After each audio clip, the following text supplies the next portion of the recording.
Hello, hello les amis, bonjour, bienvenue à notre résumé de la leçon de l'école de sabbat.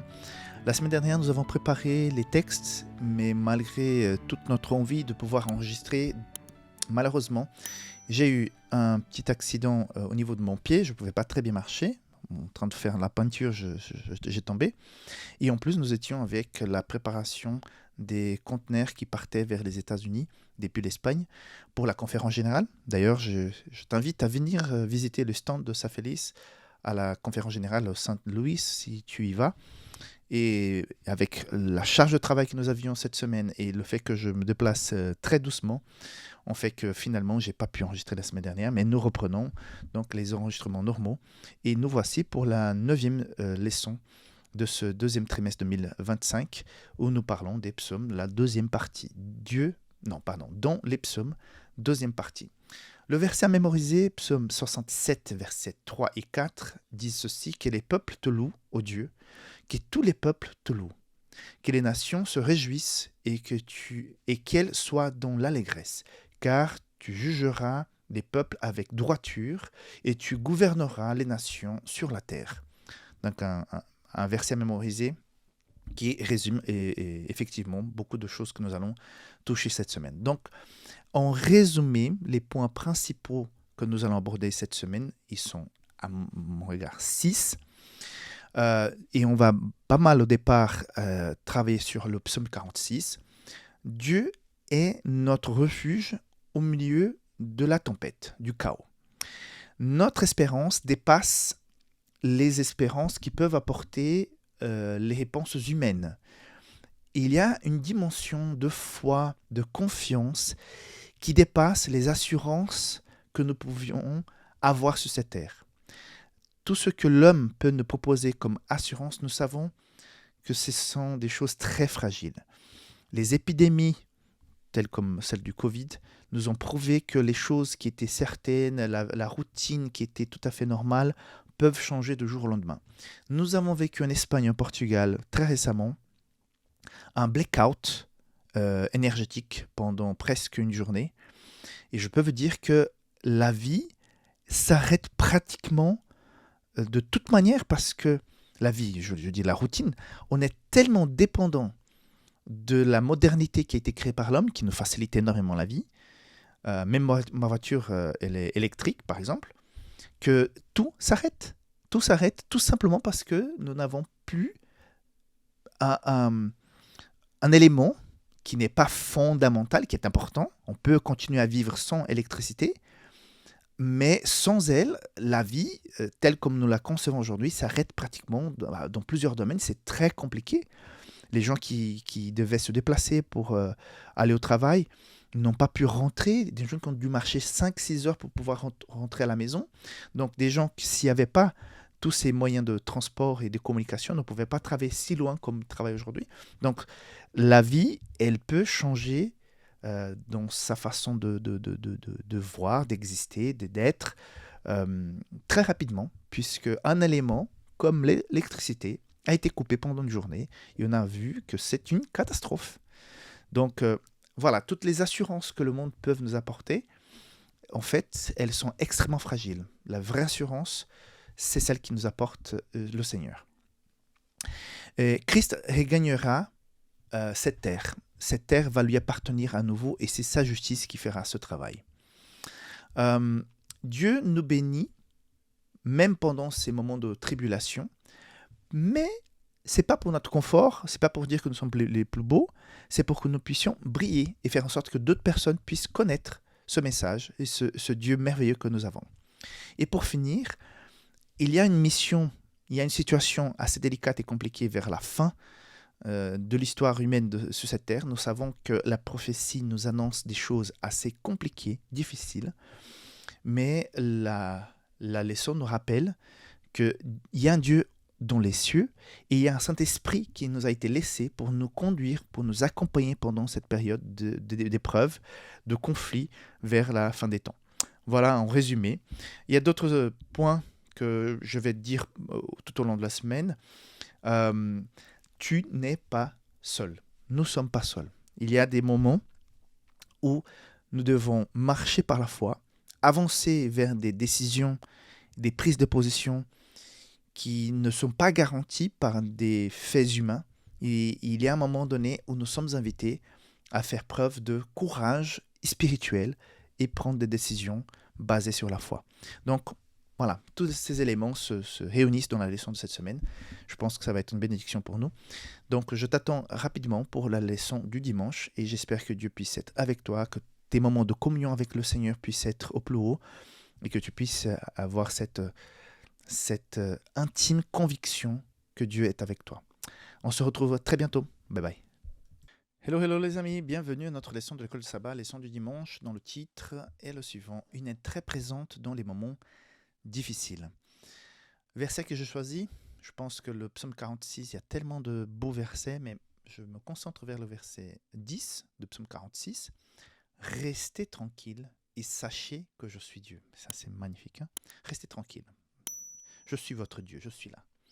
Je serai exalté parmi les nations, je serai glorifié sur la terre. Donc c'est une promesse de Dieu, comme quoi, même si aujourd'hui, il y a peu de personnes qui proclament Dieu comme leur sauveur, comme créateur, comme rédempteur, comme roi, ce jour va arriver où toute la terre va reconnaître sa puissance, sa majesté, sa grandeur. Et en attendant, restez tranquille et sachez que je suis Dieu. Des mots-clés qu'on peut partager dans la leçon d'aujourd'hui, qu'on peut retrouver dans l'action d'aujourd'hui, confiance, présence, même s'il y a de l'angoisse, il y a de l'espoir, stabilité, wow, le royaume de Dieu serait stable, et là, bien sûr, avec la deuxième venue. Le psaume 46 présente Dieu comme un refuge. Alors, c'est vrai que la leçon nous parle beaucoup sur ces temps qui sont devant nous, ces temps que nous vivons, d'incertitude. Je pense que quand la leçon a été écrite, rédigée par son auteur, éventuellement la guerre en Ukraine avait déjà commencé, j'imagine. Mais au jour où on étudie cette leçon, on constate que le monde est très fragile et peut changer rapidement. Et dans le changement, ça génère énormément d'insécurité. Il y a des personnes qui ont la phobie du changement. Donc si les habitudes, si la routine change, les personnes sont vraiment touchées dans son intérieur parce que tout changement génère de l'angoisse. Et on constate de plus en plus que les gens souffrent pas mal d'angoisse parce qu'il y a tellement de changements et ce changement arrive parfois assez vite que ça déstabilise. Par contre, au milieu de cette confusion, il y a cette promesse, tranquillité, hein, restez tranquille, sachez que je suis Dieu. Donc, je pense aussi qu'on peut l'appliquer à notre vie de famille. Parfois, il y a des choses que nous n'avions pas prévues et qui tout à coup nous tombent dessus. Et parfois, c'est très prenant parce que c'est notre famille. Parfois, c'est une instabilité dont, je pense qu'on peut dire ça, instabilité dans le travail, où tu pensais que tout allait bien, que ça rodait et que tu avais un poste stable et tout à coup, tu te rends compte que c'est pas si stable que ça. Ça peut être aussi au niveau de la santé, tu pensais être en forme et tout à coup, une mauvaise nouvelle qui arrive. Donc, dans toute cette situation, Dieu nous dit, je suis là, reste tranquille, je suis ton Dieu. Donc, ça, en tout cas, ça fait un écho chez moi, puisque même si nous avons une vie assez structurée, il y a toujours des défis dans la vie de tout et chacun. Et d'entendre cette promesse, en tout cas pour moi aujourd'hui, ça a beaucoup de sens. Ça m'invite à, allez, tranquille, nous avons un Dieu qui est grand. Et peut-être tu passes par quelque chose d'assez compliqué, difficile, dans un domaine de la vie. Et le message de la part de Dieu pour toi aujourd'hui, c'est ça, reste tranquille. Dieu est présent au milieu du chaos. La sécurité ne réside pas dans les circonstances humaines qui peuvent nous entourer. Comme j'ai déjà mentionné, cela peut disparaître très rapidement, mais dans la certitude de la présence de Dieu dans ta vie. Et c'est pour cela qu'il est important de faire une petite révision, analyse de comment va notre relation avec Dieu, notre temps de lecture de la Bible, d'étude de la parole et de prière. Et automatiquement, si nous sommes remplis de Saint-Esprit par ces moments de relation avec le Seigneur, nous allons pouvoir briller dans le sens partager naturellement ce message avec d'autres. Nous allons nous attarder plus tard dans la leçon à ce sujet. Et Dieu, à la fin de ce conflit que nous vivons de façon personnelle ou dans la société, c'est son nom qui sera mis tout là-haut. C'est son nom qui sera honoré. Dieu, créateur, rédempteur et tout-puissant, sera donc exalté. Voilà les messages centraux que nous retrouvons dans la leçon d'aujourd'hui, de ce dimanche. Et on se voit très bientôt pour donner suite avec la leçon du lundi. Bye bye. Hello les amis, bienvenue à notre leçon du lundi, résumé de la leçon de l'école de sabbat, dont le titre aujourd'hui, l'espoir au milieu de la confusion. J'ai choisi le verset 7 de psaume 46, puisque nous suivons avec ce psaume, qui dit ceci: le Seigneur des armées est avec nous, le Dieu de Jacob est notre refuge. Pourquoi on parle de Dieu des armées? Parce que justement, la leçon d'aujourd'hui, les mots-clés par exemple, c'est confusion, jugement, royaumes humains. Par contre, citoyenneté céleste, promesse, espoir. Pourquoi? Parce que tout simplement, la leçon d'aujourd'hui vient nous alerter, nous redire que ce que nous vivons actuellement, la société dans laquelle nous vivons actuellement, les moyens que nous avons mis en place pour gérer la vie, pour nous aider à vivre, pour toutes les facilités que nous avons aujourd'hui dans nos maisons, en dehors de la maison, pour le déplacement, pour la communication, tout ça, à un moment donné, va être complètement ébranlé. Et bien sûr que cela va nous affecter. Nous vivons dans ce monde et nous nous sommes habitués avec tout le confort et la technologie que le monde nous offre.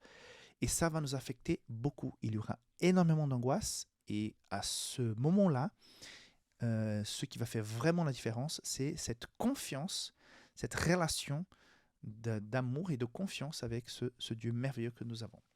Donc, point numéro 1, l'effondrement du système dans lequel nous vivons va forcément arriver. Et quand on prend l'histoire, et là, la leçon nous rappelle que Daniel 7 nous explique ça, on a eu des royaumes bien installés, bien ancrés, qui avaient beaucoup de pouvoir, même de pouvoir militaire, qui opprimaient tous ceux qui étaient contre le régime à l'époque.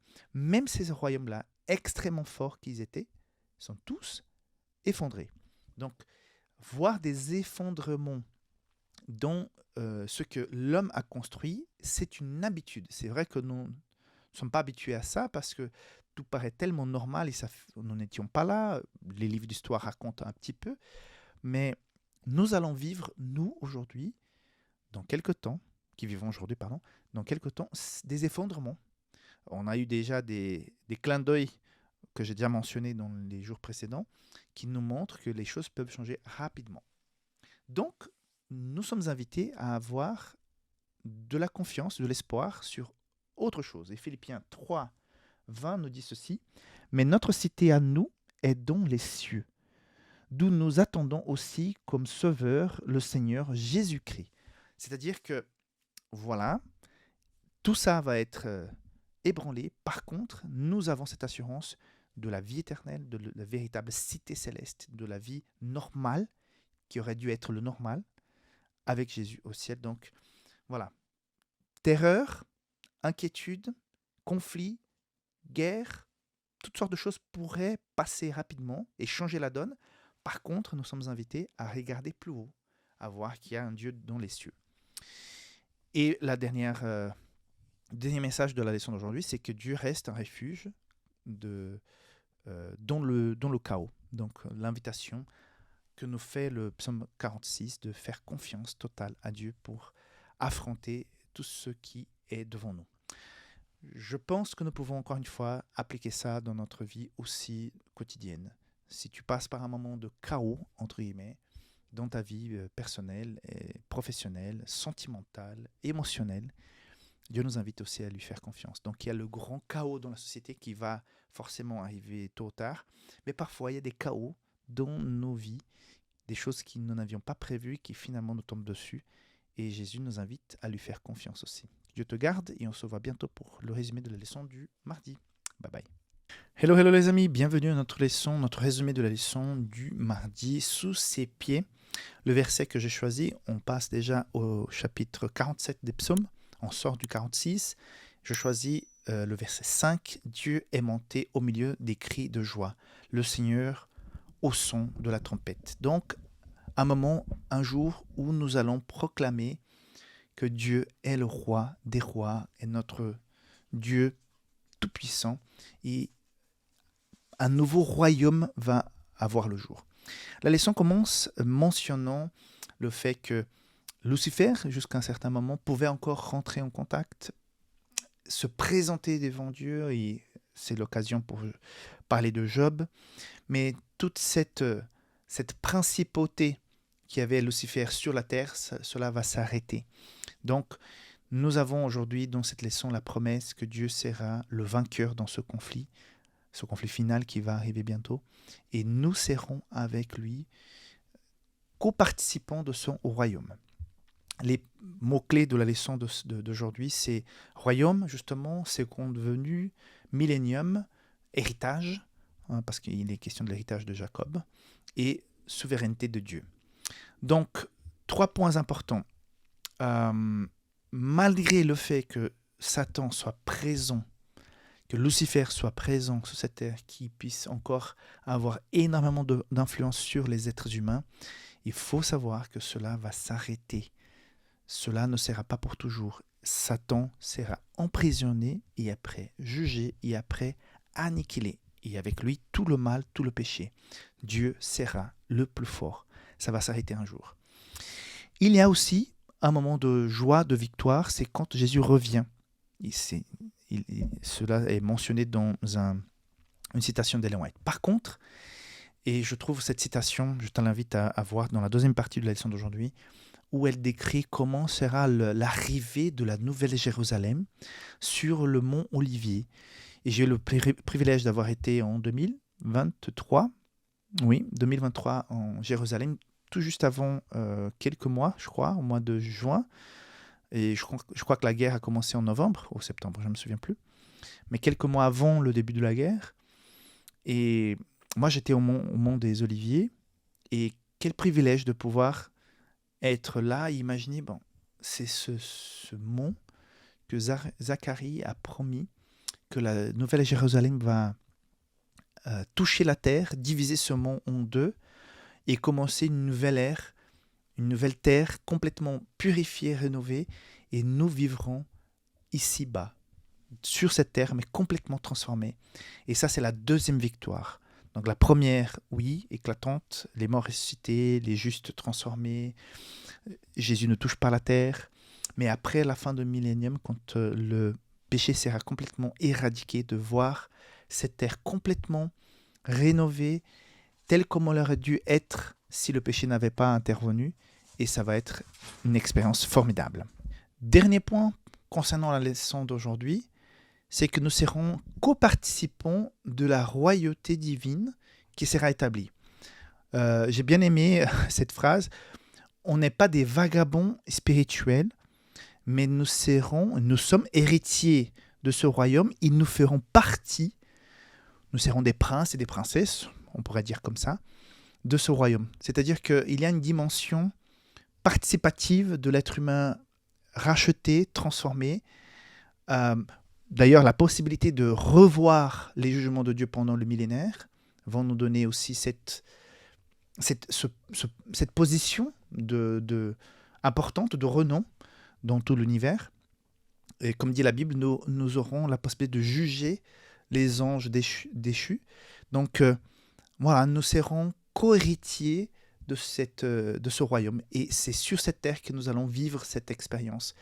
Je pense que même ce que dit la Bible, même ce que nous pouvons imaginer, on est vraiment très loin de la réalité de la chose comme elle sera effectivement.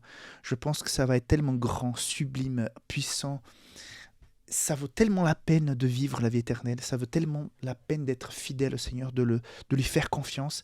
C'est tellement petit ce que le monde nous offre pour qu'on puisse échanger la misère que le monde peut nous offrir contre le fait de devenir co-héritier dans ce royaume et participant de toute cette nouvelle vie. La transformation de la terre, ça va être tout simplement génial. Donc voilà, c'est pour nous donner envie de rester fidèles, de garder notre confiance, notre relation avec le Seigneur, que nous puissions, dans nos moments de prière, d'étude de la Bible, garder la flamme vivante qui brûle et qui fait en sorte que le Saint-Esprit puisse être en nous, parce que ce que nous vivons ici-bas ne se compare pas à toutes les bénédictions et les joies que nous allons avoir avec la rédemption. Que Dieu te garde, qu'il puisse t'inspirer à garder ce cap pour aller toujours vers Jésus. On se voit demain pour la leçon du mercredi. Bye bye. Hello les amis, soyez les bienvenus. Nous voici pour le résumé de la leçon du mercredi dont le titre est Vie et son. Aujourd'hui, on va faire un petit parallèle entre Matthieu 26 et Psaume 75 ou bien 75 pour certains. Comme verset principal, j'ai choisi le verset 8 justement de Psaume 75. Car dans la main du Seigneur, il y a une coupe remplie de vin mousseux, mélangé d'épices. Il la répond. Et tous les méchants de la terre la boiront jusqu'à la lie. C'est-à-dire que c'est quelque chose de très fort, très puissant, qui va affecter énormément. On est en contraposition de deux coupes. La coupe de la justice rétributive, c'est la coupe comme une conséquence naturelle du choix qui a été fait par les personnes qui l'ont choisi. Et cette coupe de Matthieu 26, qui est la coupe remplie de sang, celle qui représente le sacrifice et la vie en Jésus. Certains peuvent voir ces genres de versets et ce genre de leçons comme une menace, comme pour faire peur, comme pour utiliser comme argument vis-à-vis de certains qui sont en doute, qui ne croient pas en Dieu. Mais regarde, il y a une coupe qui sera bue jusqu'à la lie et les gens seront annihilés et il faut revenir vers Dieu, il faut l'adorer parce qu'autrement tu vas être cuit. C'est pas ça. Là, c'est tout simplement une déclaration naturelle du choix que chacun fera. C'est-à-dire que là, on n'est pas en train de faire peur, c'est tout simplement la réalité des choses. Chacun a le droit de choisir pour sa vie. Mais il faut savoir que tout choix apporte des conséquences. Donc, c'est tout à fait naturel que quelqu'un qui a décidé de vivre pour soi ne puisse pas partager cette espérance de vie éternelle, de changement de vie, de corps, d'expérience, une vie sans péché, sans mort, sans souffrance. La personne n'a pas choisi ça. Automatiquement, sa vie va s'arrêter au moment où toute cette terre va être complètement bouleversée par la venue de Jésus. Donc, c'est une expression pour dire, voilà, il y a un moment donné, le mal sera totalement détruit, effacé. Et bien sûr, les personnes qui ont décidé de rester rattachées à ce mal vont disparaître avec le mal. Parce qu'on est tous d'accord, ça ne vaut pas la peine d'imaginer que dans le ciel, on va encore une fois importer le péché depuis la terre. Ça n'a pas de sens, ça n'aurait pas de sens. Donc, c'est tout à fait normal que les choses se passent ainsi. Et justement, la leçon, permettez-moi aujourd'hui de lire une partie de la leçon, 2 points que j'ai trouvé importants. Dans la fin du 2e paragraphe, il est dit, selon le philosophe Friedrich Nietzsche, s'il doit y avoir un sens, nous devons l'inventer nous-mêmes et prétendre que l'univers existe pour notre bénéfice. Selon lui, chaque individu devra se comporter en effet comme s'il était un Dieu. Voilà le choix que plusieurs personnes font aujourd'hui. Par contre, nous croyons qu'il y a un Dieu, le véritable créateur, qui nous a promis, qui nous a expliqué, qui nous a invités avec la Bible, la venue de Jésus, les prophètes, les disciples, et nous expliquons comment les choses fonctionnaient. Quand nous croyons dans ce Dieu et nous croyons qu'il soit le Dieu véritable, il y a tout à fait la fin qui est annoncée, promise, pour que nous soyons informés. Donc, ce n'est pas un Dieu violent, ce n'est pas un acte de vengeance, c'est la purification du mal qui est sur cette terre et qui doit arriver. Mais par contre, certains, au lieu d'adorer et de suivre ce Dieu, ont créé dans leur cœur leur propre Dieu. Okay? Un deuxième élément qui est très important dans la leçon d'aujourd'hui, c'est la confusion morale dans laquelle nous vivons, qui est aussi un indice que la situation va très très mal. Puisqu'il nous est promis que vers la fin des temps, le monde se comporterait comme dans les jours qui précédaient le déluge, où les gens étaient enivrés dans leur vie. Donc justement dans la leçon aujourd'hui, c'est la deuxième partie que je vais lire, dit ceci: nous traversons actuellement une époque où les valeurs morales, y compris dans les notions aussi fondamentales que le genre humain, masculin et féminin, sont remis en cause de moins dans certaines régions du monde. Certaines formes d'immoralité, jadis considérées comme honteuses, dont on n'osait même pas parler en privé, sont désormais publiquement louées et célébrées. C'est exactement ça qu'on constate aujourd'hui. Qu'on met aujourd'hui au grand jour, parfois il y a des gens qui font des déclarations que j'ai honte pour eux-mêmes parce que tellement ça me paraît bizarre ce qu'ils font, ce qu'ils disent, et ils le disent avec une fierté. Pour mentionner un détail qui me vient comme ça à l'esprit, j'ai vu dans un short quelque chose de très vite. Je dis mais pourquoi ce genre de choses est publié? Une mère qui faisait des films pornographiques avec son propre fils. Et il parlait de ça avec de façon super naturelle. C'est sorti dans les nouvelles dans un certain pays, que je suis les nouvelles. C'était en première page dans le site. Je dis, mais c'est pas possible. Je dis, non, c'est la fin. Comment peut-on louer une telle pratique? C'est honteux. Et nous allons de plus en plus vers cette normalisation des choses qui sortent vraiment de l'ordinaire. Et voilà la moralité de ce monde. Voilà où vers nous allons. Et à un moment donné, tout ça devra s'arrêter. Et donc, c'est tout à fait normal qu'on puisse lire certains versets qui nous illustrent qu'il y aura une coupe qui va purifier, qui va enlever toute cette saleté de ce planète. Et comme j'ai dit dans la leçon précédente, où nous allons vivre pour l'éternité, après le millénium, mais sur une terre purifiée. Voilà donc les éléments qui me font réfléchir, réagir concernant la leçon d'aujourd'hui. On se voit rapidement pour la leçon de jeudi. Bye bye. Hello les amis, soyez les bienvenus pour le résumé de la leçon de ce jeudi dont le titre « Afin que ton salut soit connu ».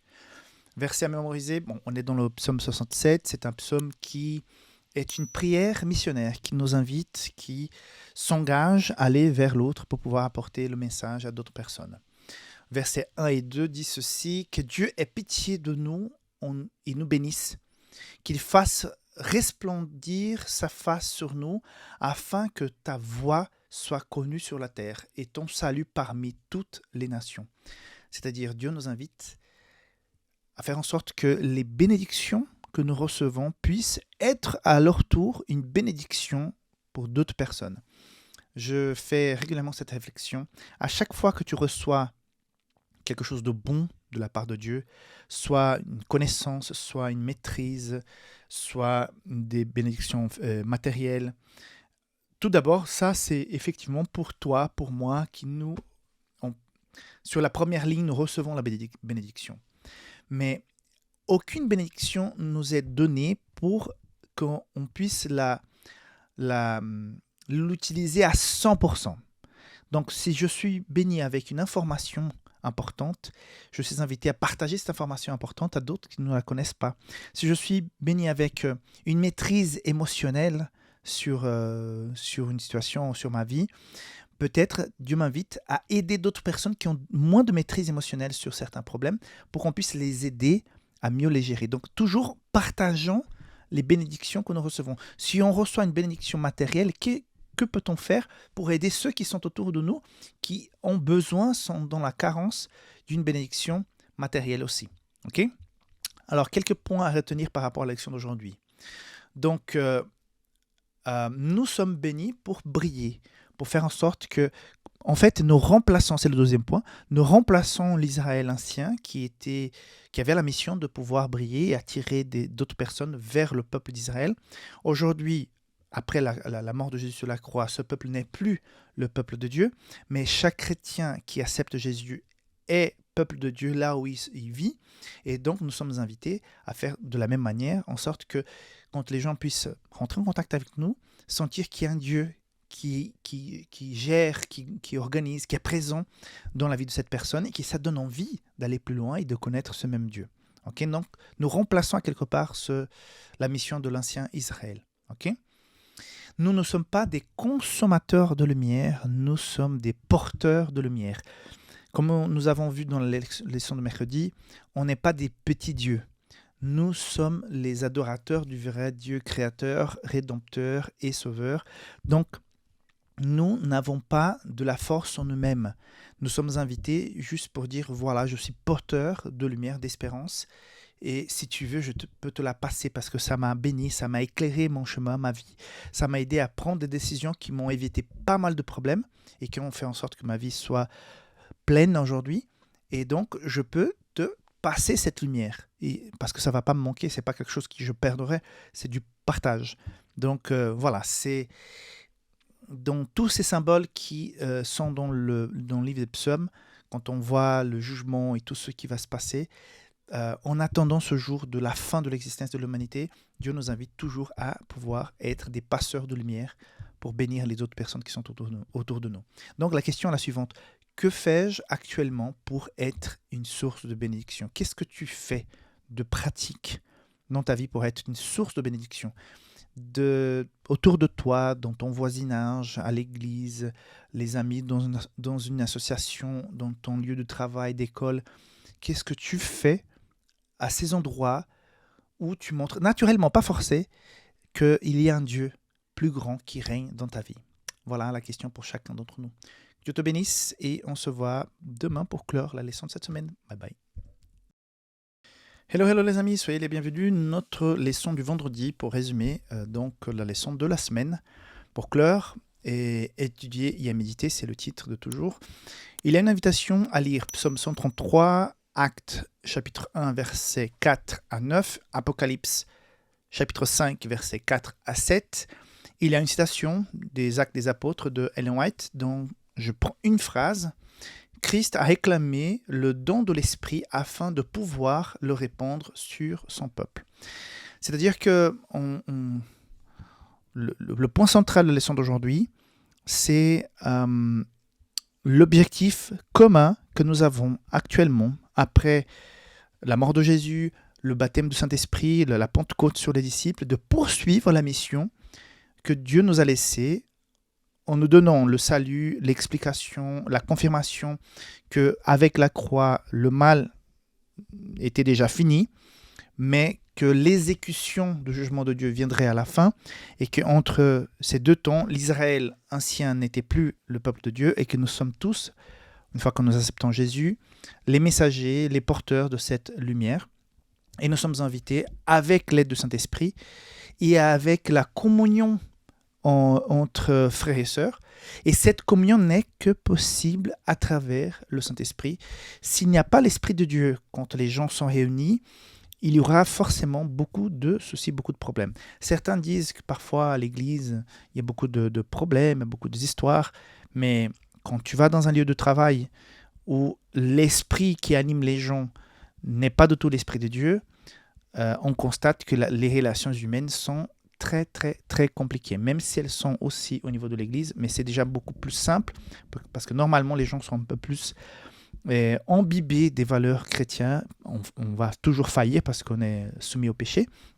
On est dans une situation de péché, mais il y a toujours l'esprit de Christ, du pardon, des relations humaines qui sont là pour nous aider à mieux vivre ensemble. Et nous sommes invités à ça.